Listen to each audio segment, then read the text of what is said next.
नमस्कार, मैं हूं कपिल और आप देख रहे हैं नेक्स्ट 9 न्यूज़। अगर बात करी जाए उत्तर प्रदेश की तो यहां पर सियासत जो है वो गर्माती हुई नजर आ रही है।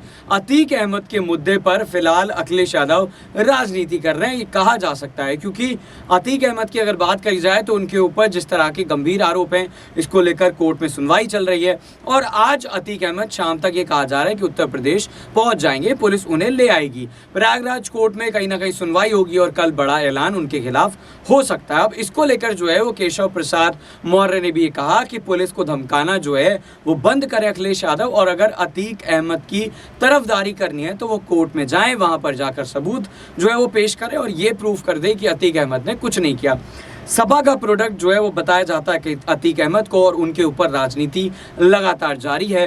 और अखिलेश यादव ये भली भांति जानते हैं कि बीजेपी अगर किसी मुद्दे को उठाती है तो उसका सियासी फायदा लेने की कोशिश करती है, लेकिन यहाँ पर अखिलेश यादव कहीं ना कहीं फंसते हुए नजर आ रहे हैं, क्योंकि सियासी फायदे की अगर बात करी जाए तो ऐसी राजनीति में होती है जिसके दो पहलू होते हैं। अतीक अहमद को लेकर जो है वो सभी जानते हैं कि उन्होंने किस तरह से जो है वो कानून को अपने हाथ में लिया, और एक ऐसा वक्त था जब समाजवादी पार्टी थी, और इस दौरान किस तरीके से ना सिर्फ अखिलेश यादव के राज में गुंडागर्दी होती है, बल्कि तमाम तरह के जो गुंडा माफिया हैं उन्हें संरक्षण दिया जाता है।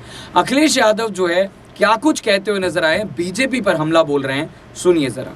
हर जगह केवल ये देख करके कि ये किस दल का है मुकदमे लग रहे हैं। अभी मुझे जानकारी मिली है केवल प्रतापगढ़ में 40 से ज़्यादा प्रधानों पर मुकदमे दर्ज हो गए, क्योंकि वो लोकसभा की तैयारी कर रहे हैं तो उन्हें रास्ता दिखाई दे रहा है कि मुकदमे दर्ज करिए, सरकार उनकी है। पहले तो सरकार बेईमानी करती है और अगर बेईमानी के खिलाफ आप खड़े हो जाएं तो प्रशासन से आप पे मुकदमा लगवा देते हैं। ये नए तरह का मॉडल है। आप यहाँ जितने लोग मौजूद हैं वो जानते होंगे, एमएलसी का चुनाव रहा हो, जबरदस्ती प्रशासन से हरवा दिया। ब्लॉक प्रमुखी चुनाव था, पर्चे नहीं भरने दिए। जिला पंचायत में खूब पैसा और प्रशासन का दबाव बनाया। और अभी जो चुनाव हुए हैं उन चुनाव में जिस तरीके का एक तरफा सरकार के निर्देश से चुनाव हो गया सोसाइटीज़ का, और जब आप विरोध करोगे तो मुकदमा दर्ज हो जाएगा और प्रशासन ऐसे मुकदमे लगा देगा कि आपकी संस्था चली जाएगी। अभी तक तो विधायक और समाजवादियों की संस्था जा रही थी। आप देखिए बीजेपी का कमाल, इनके काम करने का तरीका। किसकी संस्था बचेगी इस तरह? सीएसआर फंड से 34 स्कूटी दिए वन विभाग को आज। किससे? CSR fund. नहीं, वो सीएसआर से, देखिए मुझे नहीं पता है कि कॉरपोरेशन का या किस रूप में खर्च किया जा सकता है। सीएसआर से स्कूटी दी है। स्कूटी किसको दे दी? वन विभाग। वन विभाग को जी। किसने दी? सीएसआर किसका है? देना तो ज्यादा 34 मात्र दे पाए। नहीं भाई, घोषणा पत्र में स्कूटी थी, आपको बजट से देना था, सीएसआर से नहीं देना था। स्टेट बजट से अगर देना था तो स्टेट बजट से देना था। वन विभाग का तो दूसरा मामला चल रहा है, सारस का। सीएम नहीं दिया सर। और दूसरी चीज आज संदीप, इसका मतलब ये है कि इनके पास बजट नहीं है। बजट अगर होता तो ये बजट से स्कूटी देते हैं, क्योंकि इन्हें अपनी घोषणा पूरी करनी है तो किसी पे दबाव बनाया होगा, किसी कंपनी पर, किसी उद्योगपति पर, उसका सीएसआर लेकर के स्कूटी दी गई होंगी। सवाल ये नहीं है। बुनियादी सवालों से ध्यान हटाने के लिए जो पहला सवाल आपने किया था वही हो रहा है। आज महंगाई का जवाब सरकार के पास नहीं है, चरम सीमा पर बेरोजगारी है, उसका जवाब सरकार के पास नहीं है। अन्याय इतना हो रहा है कि अगर आप न्याय के लिए जाएंगे तो आपको न्याय की उम्मीद नहीं कर सकते हैं आप।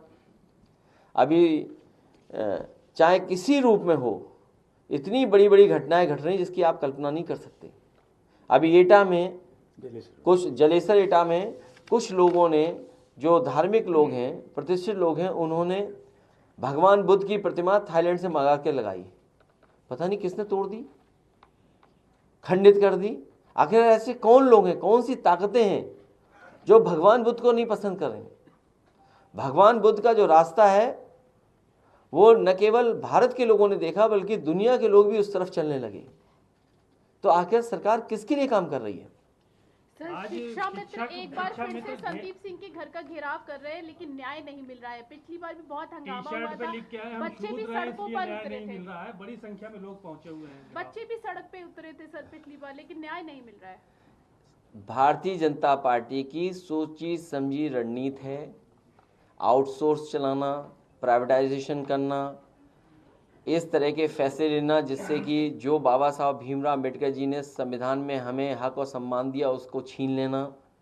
जिस तरीके से इन बच्चों के साथ हुआ है, जानबूझ करके सरकार ने फैसला लिया है जिससे इन्हें संविधान के जो अधिकार हैं वो न मिले। आरक्षण को कैसे बदल दें या कैसे न मिल पाए उसका हर तरीका भारतीय जनता पार्टी अपना रही है। प्राइवेटाइज हो जाएंगे तो क्या मिलेगा आपको आरक्षण, आउटसोर्स में क्या आरक्षण मिलेगा आपको। सर कल डीजीपी ने कहा है कि यहाँ पर माफियाओं की बस गाड़ी पलटती है, माफिया पलटते हैं, गाड़ी नहीं पलटती है। और फिर 4 दिन बचे, नया डीजीपी मिलेगा नहीं इस बार भी, क्या ये तो आपको खुद सोचना चाहिए कि सुप्रीम कोर्ट और जिस तरीके से डीजीपी बनाया जाता है क्या उसका उल्लंघन है कि नहीं है। इसमें होम मिनिस्ट्री को कभी ना कभी जवाब देना पड़ेगा कि इसी तरह स्टेट गवर्नमेंट्स अगर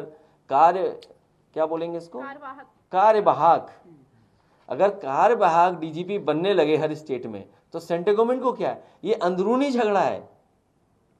ये पत्रकार साथियों, ये झगड़ा बनने और न बनने का नहीं है, ये अंदरूनी झगड़ा है कि दिल्ली की कोई बात होगी वो यूपी नहीं मानेगा, यूपी की बात होगी वो दिल्ली नहीं मानेगा। उसके एक उदाहरण नहीं है, बहुत सारे उदाहरण हैं।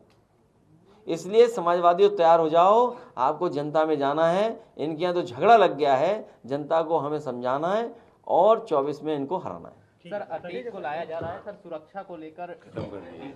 अरे तुम भी इसी चक्कर में, तुम ये बताओ पत्रकार साथी इतने पढ़े लिखे बनते हो, व्हाट्सएप चला रहे हो, क्रूड ऑयल आज क्या है, क्रूड ऑयल की कीमत क्या है आज, क्या है क्रूड ऑयल की कीमत आज बाजार में कम हुई कि नहीं हुई कम। आप डीजल पेट्रोल कम नहीं होने देना चाहते हो, बस डीजल पेट्रोल नहीं, अतीक अहमद वहां से आ रहे हैं, ये आपका सबसे बड़ा मुद्दा है। किसी को नौकरी न मिले, उत्तर प्रदेश बिक जाए। आज अखबार आपने पढ़ा ध्यान से, प्रोविडेंट फंड आज भी अडानी को दिया जा रहा है। यहां पर अगर प्रोविडेंट फंड दे दिया था उसमें अधिकारी जेल चले गए थे। क्या आपकी हिम्मत है ये बात कहने की कि प्रोविडेंट फंड क्यों दिया जा रहा है अडानी को। अभी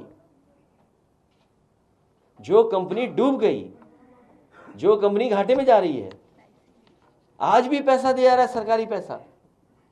यूपी में तो जेल भेज दिया था एक अधिकारी को आपने, तो अब अगर यूपी में जेल भेजा जा सकता है प्रोविडेंट फंड देने पर, तो क्या दिल्ली की सरकार जो बड़े बड़े स्टेट बैंक ऑफ इंडिया या LIC के अधिकारियों ने पैसा दिया है जो डूब गया है, क्या उनको जेल भेजा जाएगा कि नहीं भेजा जाएगा, वो नहीं सवाल है। आपके लिए सवाल ये है कोई। तो देखा आपने कि किस तरीके से अखिलेश यादव जो है वो बीजेपी के खिलाफ तमाम तरह की बयानबाजी करते हुए नजर आ रहे हैं।